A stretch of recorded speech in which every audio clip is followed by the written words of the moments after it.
साड़ी जिस्म से ऐसे चिपकती जैसे कोई अपना हो। लोग देखते तो नजरें टिक जाती, मगर नेहा के चेहरे पर हमेशा एक हल्की सी उदासी रहती। घर में सास ससुर थे। सास कमजोर हो चली थी, चलना फिरना मुश्किल। ससुर जी रिटायर्ड कर्नल साहब थे।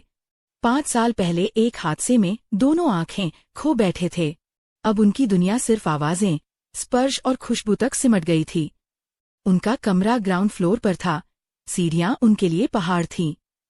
नेहा और विक्रम का कमरा ऊपर था। एक दिन विक्रम फिर टूर पर चले गए। सास किसी रिश्तेदार के यहाँ गईं। घर में सिर्फ नेहा और ससुर जी। ससुर जी ने आवाज लगाई, नेहा बेटा, मेरी पुरानी घड़ी अलमारी के सबसे ऊपर वाले खाने में है, निकाल देगी? नेहा दौड़ी आई। अलमारी ऊंची थी। उसने पाव के पंजों पर खड़े होकर हाथ बढ़ाया। साड़ी का पल्लू सरक गया, कमर का गोरा हिस्सा चमक उठा। ससुर जी देख नहीं सकते थे, फिर भी नेहा ने झट से पल्लू संभाला, घड़ी उतारी और उनके हाथ में रख दी। पापा जी, यह घड़ी तो बहुत पुरानी है, टिक टिक भी धीमी कर रही है। ससुर जी मुस्कुराए, बेटा, ये मेरे पिताजी की आखिरी निशानी है। जब यह रुक जाएगी, शायद मैं भी रुक जाऊं।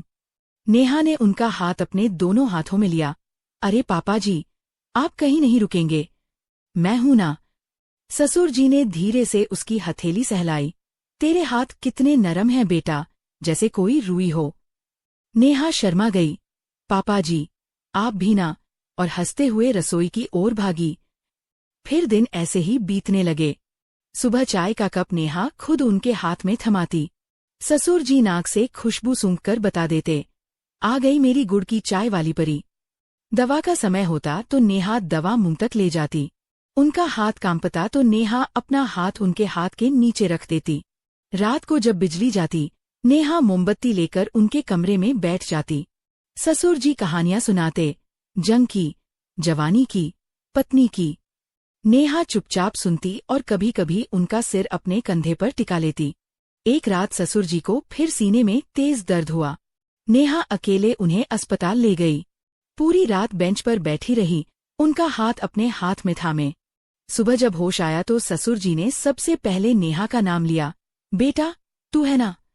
नेहा की आंखें भर आईं। हाँ पापा जी, मैं कहीं नहीं जाऊंगी। डॉक्टर ने कहा आंखों का ऑपरेशन हो सकता है, रिस्क बहुत है। ससुर जी ने मना कर दिया। मुझे अब यह अंधेरा अच्छा लगने लगा है। इसमें नेहा की उंगलियां रोशनी बन जाती हैं। नेहा रोते हुए उनके पैरों पर गिर पड़ी। नहीं पापा जी, मुझे आपका देखना है, मुझे अपनी आंखों से देखिए ना, प्लीज। ससुर जी ने उसका माथा चूमा। ठीक है बेटा, तेरे लिए करवा लूंगा।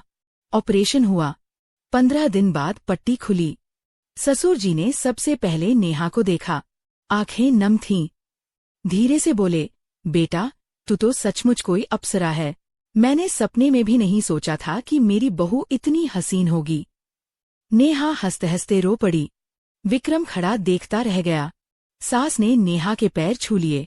उस दिन के बाद ससुर जी फिर से चलने फिरने लगे, मगर अब भी टहलते वक्त नेहा का हाथ थाम लेते।